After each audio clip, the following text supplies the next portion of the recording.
Parents are part of the circle of families and friends who nurture life from its earthly beginning until its earthly conclusion. To mothers particularly falls the bulk of the burden of caring for family members, even in this enlightened day and age, when we all know it doesn't necessarily have to be that way. There is no better way to illustrate timeless truths than by the use of stories. Stories bring us wisdom in a way that makes it easy to understand. Instead of offering a pronouncement of this is the way it is, stories say, this is how it was or is for me. When we can hear of someone else's experience, we can learn something of what it is like for them.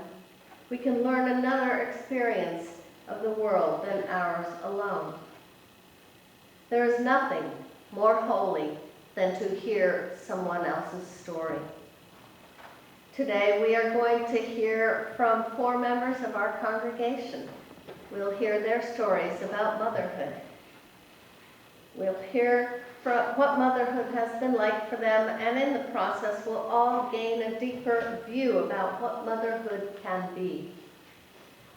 So let us listen with reverence and allow our minds and hearts to be open to new perspectives of this most sacred of topics.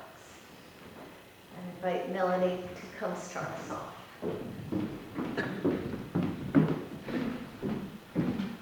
Good morning. So when Reverend Jane asked me to share about being a mom, I wanted to be able to convey how amazing it is, but yet also how intense it is. I feel like I joined a club in that I finally understand all of those cliches everyone uses.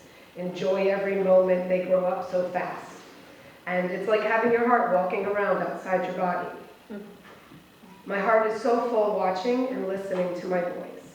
Just recently, Kingsley did an act of kindness at school. And when he got to pick a prize out of the bin, he picked this ring for me. I almost melted. Kingsley can crack me up daily with his new phrases and his inquisitive mind. Just yesterday, driving down Eastern Parkway to Grandma's with his window down, listening to the L train, the sirens, and music, he said excitedly, "Mommy, I hear Brooklyn." And this morning, immediately after taking my breakfast order, Kingsley turned to Daddy and asked, "Can you help me make breakfast in bed for Mommy? Because I actually really don't know how." And I have videos and pictures galore of adorable moments, funny firsts, and amazing memories. But then I realized that there's another part of mothering that's not often discussed and is definitely not posted on Facebook, and that's the lows. There are people that have lost children, who can't have children, or who have children that they are unable to support emotionally, financially, or physically. For as many highs during motherhood, I have lows. I planned to have a natural birth experience and dreamed of breastfeeding my babies, but I ended up in an emergency C-section with a tongue-tied baby. I was told what an amazing bonding experience maternity leave would be, but I found the reality to be very lonely. Motherhood involves intense highs and lows, and it's really the combination that makes it so amazing. It takes the lows to realize how resilient you are. It takes the lows to realize how patient you have become. It's the lows that humble you and show you just how much love you have to give, even when it's hard. What I didn't realize is that in becoming a mother, I was really preparing to be the best version of myself. And as I celebrate my own personal journey into motherhood, I want to recognize all of my sisters in motherhood, and also those that find today a little bit difficult. Let us celebrate all of the highs and the lows of motherhood today, since that's what really makes a mom. Happy Mother's Day.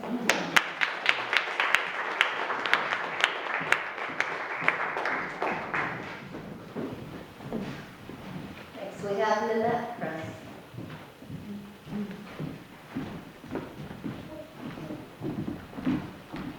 Good morning. I was born on Mother's Day 70 years ago.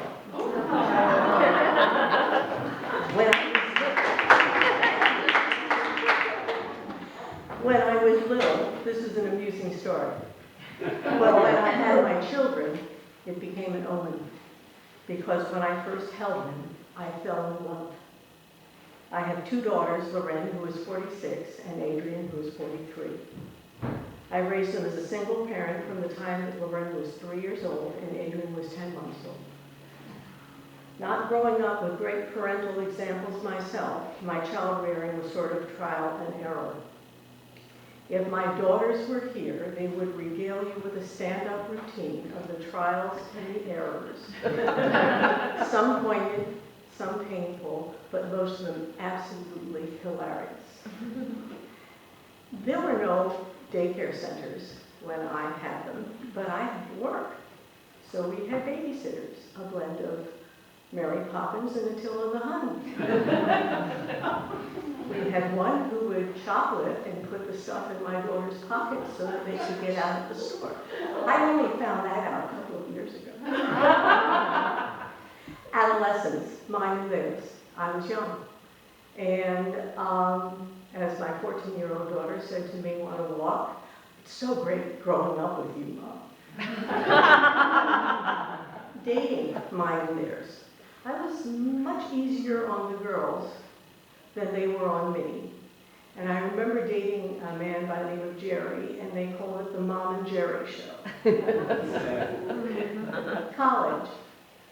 After they got old enough, I went back to get my undergraduate degree. And I spent 5 years going to school, and we spent 5 years sitting at the dining room table doing our homework together. And when it was time for graduation, I said, "I'm not going to the ceremony." And they said, "Oh, yes, you are. It's our degree." We laughed and we cried, but they ended up still liking me. More importantly, they like one another. They live 2 miles away from each other. They married wonderful men whose families are in the greater metropolitan area and who do not mind having a mother-in-law who lives 20 minutes away from them. And their growing up experience inspired them to try parenting themselves, and they each have a boy and a girl, and I am welcomed in their lives on a daily basis. I am blessed. Thank you for letting me share and celebrate with you. Happy Mother's Day.